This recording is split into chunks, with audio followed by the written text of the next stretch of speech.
교재 64페이지를 제가 읽겠습니다. 에베소에서 3년 동안 머물던 바울은 마게도냐에서 3개월 동안 잠시 머물게 됩니다. 이후 바울은 드로아에서 전도하게 됩니다. 안식 후 첫날 바울의 강론이 밤늦게까지 지속되자 청년 유도고가 졸다가 떨어져 죽게 됩니다. 이때 바울은 그를 다시 살립니다. 이후에 바울은 밀레도에서 에베소로 사람을 보내어 장로들을 청합니다. 바울은 장로들에게 자신이 에베소에서 어떻게 사역했는지를 회고하면서 3년 동안 밤낮 쉬지 않고 눈물로 훈계하였던 것을 기억하여 교회를 든든히 세울 것을 권면합니다.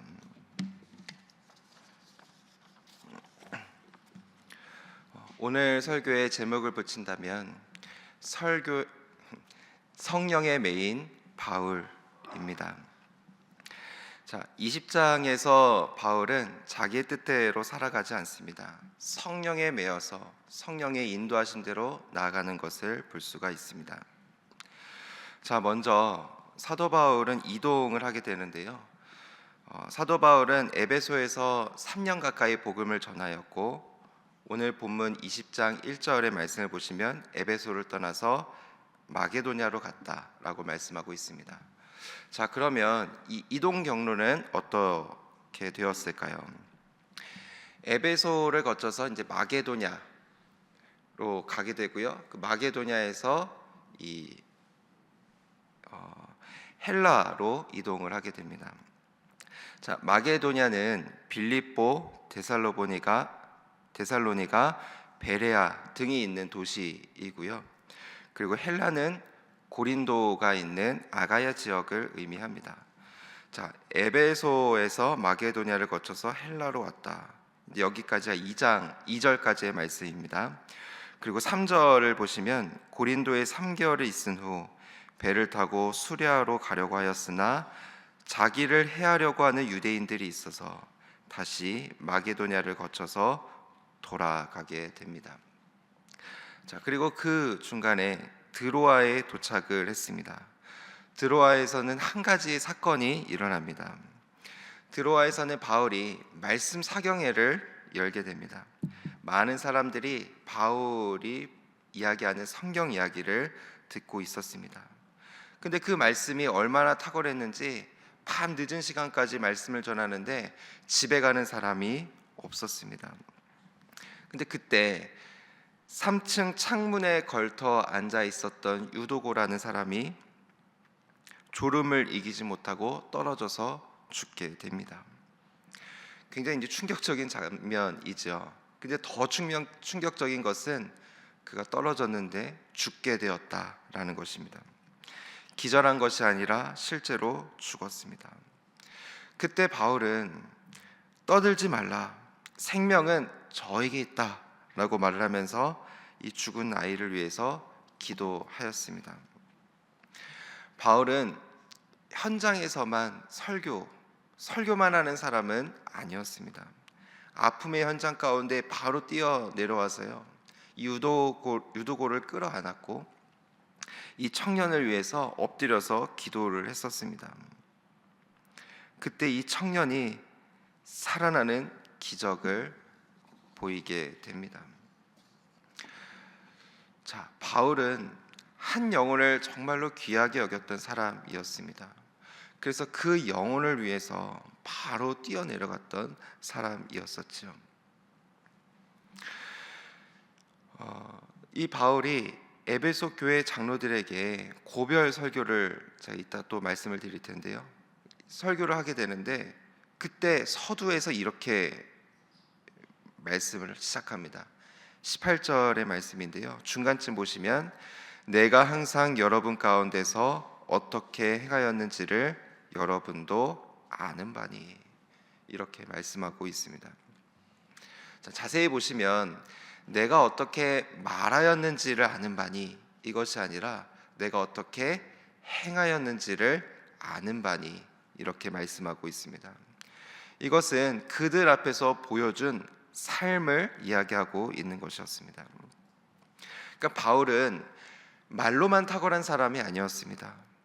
그는 말한 대로 살고 또 사는 대로 말하는 복음 전도자였던 것입니다. 유도고가 떨어졌을 때 말로만 걱정하는 것이 아니라 그 앞에 가가지고 간절한 마음으로 기도했던 사람이었습니다. 하나님께서 이 청년을 살리실 것이야. 이대로 죽으면 안 돼. 주님 살려주십시오. 간절한 마음과 믿음으로 기도했던 사람이 바로 바울이었습니다. 그는 이렇게 말한 대로 행했고 행한 대로 말하는 그런 사람이었던 것이죠. 그러니까 그가 말하는 것은 정말 진심이었던 것입니다. 저는 설교할 때마다 기도하는 기도의 제목이 하나 있습니다. 그것은 주님, 제가 말한 대로 살게 하여 주옵소서, 이렇게 기도를 하고 있습니다. 말한 대로 살고 있는 대로 말하게 해주십시오, 이렇게 기도하고 있는데요, 쉬운 일은 아니라는 생각이 많이 듭니다. 그래서 저를 위해서 기도해 주실 때 그렇게 기도해 주시기를 부탁드립니다. 자, 여기서 첫 번째 기도 제목입니다. 말씀을 믿고 믿는 대로 살아가게 하소서.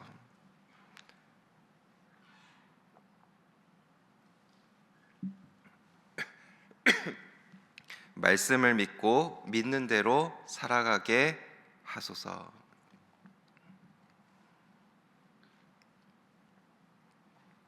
자, 그 이후에 바울은 에베소 남쪽에 있는 항구인 밀레도에 가서 에베소에 사람을 보내어 교회 장로들을 부릅니다.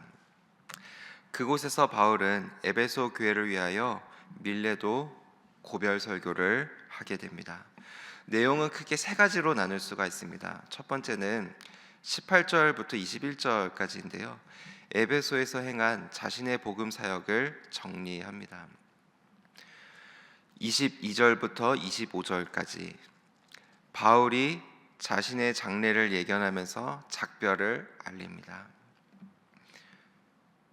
그리고 26절부터 35절까지 에베소 교회의 장래를 예언하면서 장로들에게 권면과 당부의 말을 남깁니다. 그리고 바울은 에베소 장로들과 뜨겁게 포옹한 후에 작별을 합니다.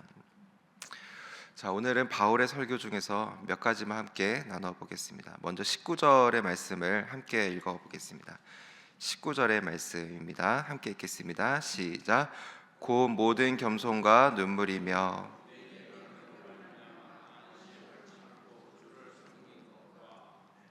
아멘.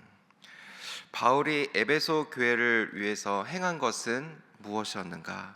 그것은 바로 주를 섬긴 것이었습니다. 자, 19절을 보시면 바울이 에베소 교회에서 행한 것이 주를 섬긴 것이라고 말씀하고 있습니다. 바울은 주를 섬겼습니다. 목회를 하면서 힘든 점도 참 많이 있었습니다. 비방하고 음해하는 사람들이 있었고요, 많은 사람들이 바울을 시험하였습니다. 많이 괴롭혔습니다. 그럼에도 불구하고 바울은 자신이 비방하고 괴롭혔던 사람들을 생각하면서 긍휼의 눈물을 흘리기도 하였습니다. 이것은 철저하게 성도들을 위해서 흘린 눈물이었습니다. 그래서 바울은 모든 것을 참고 겸손한 마음으로 주를 섬겼습니다. 자, 19절을 다시 보시면 겸손으로 섬겼다라고 말씀하고 있습니다. 겸손으로 섬겼다. 여기서 이제 겸손은 어떠한 모습인가? 우리가 생각하는 겸손이라고 한다면 인사를 잘하거나 나는 부족한 사람입니다 라고 얘기하는 것을 떠올릴 것 같습니다. 그러나 성경에서 말하고 있는 겸손은 그러한 모습은 아닙니다. 겸손이란 단어의 원어를 직역하면 겸비한 생각입니다. 그러니까 이것은 높은 데 마음을 두지 않고 낮은 데 두는 것, 복음을 위해서 자신의 권리와 영광을 포기하는 것을 뜻합니다. 그러니까 다시 말하면 자신의 권리를 주장하지 않고 자기 영광을 추구하지 않는 자세입니다. 바울의 모습을 보면 바울은 겸손한 사람입니다.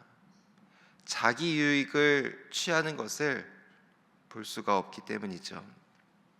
그는 하나님의 영광을 위해서 일했던 사람입니다. 저도 말씀을 읽으면서 이 바울의 모습을 보면서 참 많은 감동을 받았습니다. 자, 그렇다면 그가 어떻게 이러한 모습으로 사역을 할 수 있었을까요? 우리 22절부터 24절까지의 말씀입니다. 22절부터 24절까지의 말씀을 함께 읽어보도록 하겠습니다. 함께 읽겠습니다.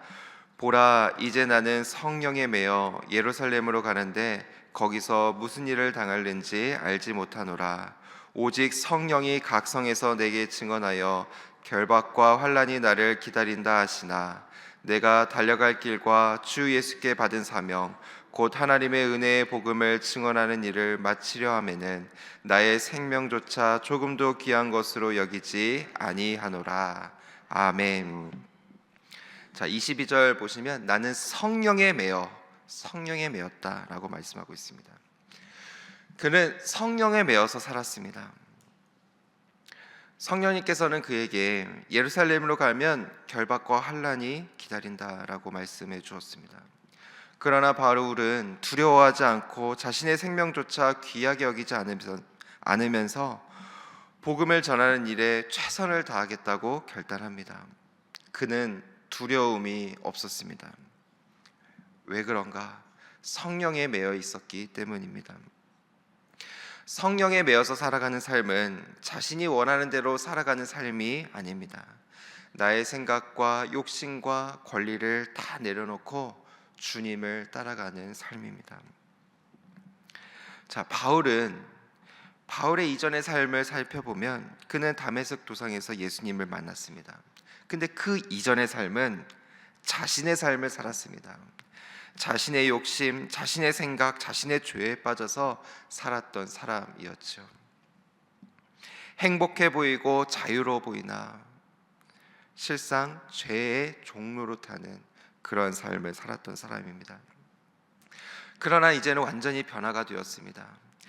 예수님을 만나고 성령에 매이기 시작한 이후로는 그의 삶에 고난과 환난과 핍박이 있었지만 하나님께서 지켜주시는 삶이었고 보호해 주시는 삶이었고 철저하게 하나님께서 인도해 주시는 삶을 살아갔었습니다. 무엇보다도 그의 삶에는 성령의 열매, 생명의 열매가 맺히는 그런 가치 있는 삶을 살아가게 되었습니다. 그래서 그는 예루살렘으로 가면 환난이 있을 것을 알고 있었지만 성령에 매여서 그 길을 담대하게 걸어갈 수 있었던 것입니다. 저는 저의 마음에 기억하고 있는 한 문장이 있습니다. 그 문장은요, 하나님께서는 사명자를 지켜주신다라는 것입니다. 하나님은 사명자를 지켜주실 것이라고 믿습니다. 그 사명을 다하기까지 하나님께서는 우리를 보호해 주시고 지켜주실 것이라고 믿습니다. 그래서 하나님의 길에 들어섰다면 우리가 너무 걱정하지 않기를 원합니다. 우리에게 중요한 것은 방향성을 결정하는 것입니다. 성령을 매여서 살아갈 것인가, 나의 욕심과 권리를 위하여서 살아가고 있는가, 이것을 우리는 주목해야 되는 것이죠. 성령에 매여서 살아간다면 하나님께서 우리의 건강도 지켜주시고 우리의 앞길도 인도해 주시고 하나님께서 그 사명을 다하기까지 우리를 철저하게 지켜주실 것이라고 믿습니다. 자, 여기서 두 번째 기도 제목입니다. 성령에 매여서 살아가게 하소서.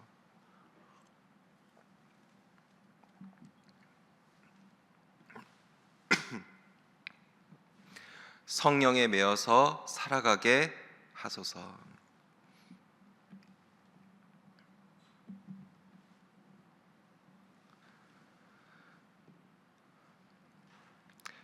제가 신일교회에 부임하고 나서 한 집사님께서 저에게 이렇게 질문을 하신 적이 있습니다. 그 질문의 내용이 인상 깊었는지 기억이 납니다. 어떤 내용이었냐면요, 예전에는 성령의 능력을 가진 기독교인들, 시대를 분별하는 영성가들, 복음의 능력을 가진 리더들이 많이 보였었는데 오늘날은 많이 보이지 않는 것 같습니다. 그 이유가 도대체 무엇입니까? 이런 질문을 저에게 했습니다. 제가 그 질문을 받고 제가 했던 대답은 저도 모르겠습니다. 이렇게 대답을 했었는데요.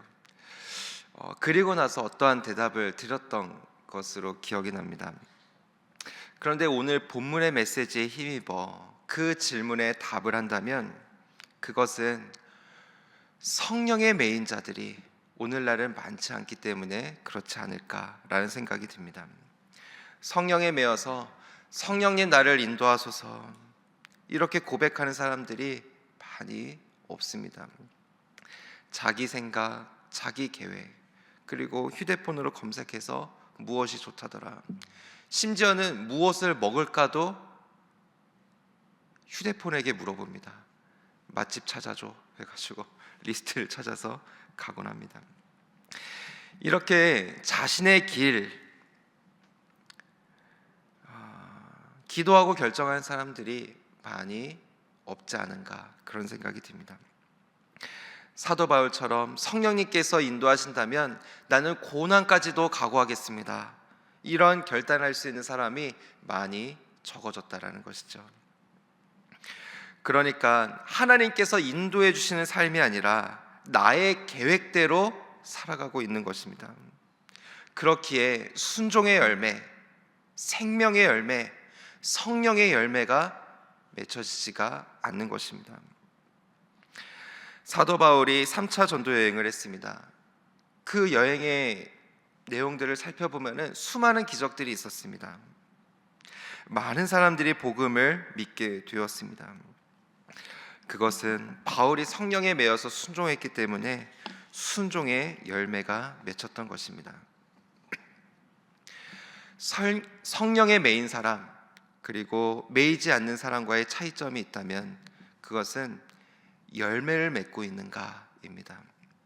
성령에 매이면 열매를 많이 맺습니다.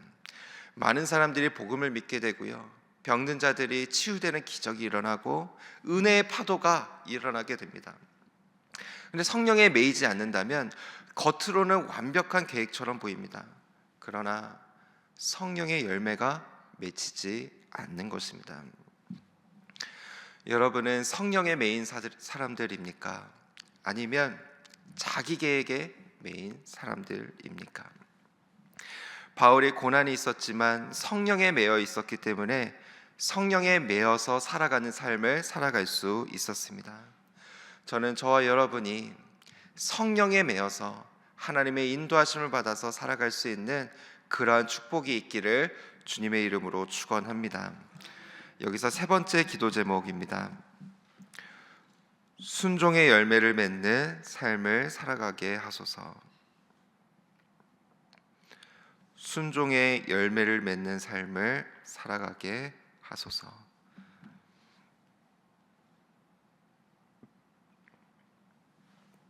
순종의 열매를 맺는 삶을 살아가게 하소서. 네, 우리 이 시간 세 가지 기도 제목 가지고 함께 기도하기를 원합니다. 첫 번째, 말씀을 믿고 믿는 대로 살아가게 하소서. 두 번째, 성령에 매여서 살아가게 하소서. 세 번째, 순종의 열매를 맺는 삶을 살아가게 하소서. 또한 교회와 이 나라와의 민족을 위해서, 또 우리 설 명절을 위해서, 우리 귀경길에 오른 가족들을 위해서 함께 기도하면 좋겠습니다. 함께 기도하며 나아가겠습니다. 주여 믿습니다. 주여 믿습니다. 주여 믿습니다.